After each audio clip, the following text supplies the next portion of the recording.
likely to fall below its projected growth figure following insecurity in Africa's biggest economy.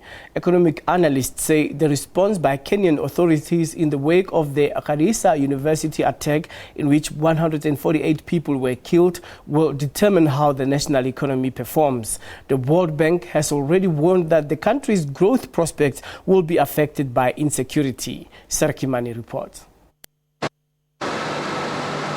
The World Bank had projected a 6.5% growth this year compared to 5.4% in 2014. That is now in doubt, according to the bank and local economists. We might look at a possibility of 3 to 4. Point being that despite the big challenges that the country has faced, we also have a lot of optimism, because we notice that the country is facing serious insecurity challenges.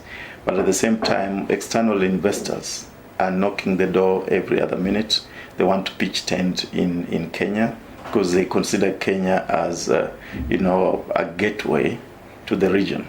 Tourism, a big earner of foreign exchange, has been the worst affected, following travel warnings by various Western governments, including Britain, the #1 source of tourists for Kenya. We had reports of, over 20,000 people losing jobs, and some hotels, reporting up to 75% bed capacity drop. While increased terror attacks are likely to hit on the country's investor confidence, investors, according to economists, will also look at other factors, including regional integration, political stability, and the country's constitution, seen as more investor-friendly. It creates that long-term political stability perspective compared to the neighbors who still enjoy the strongman kind of stability. And the fear is always that when the strong man goes, what happens?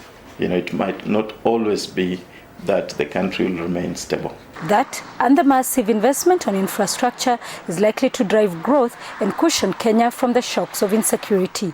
Kimani, SABC Business News, Kenya.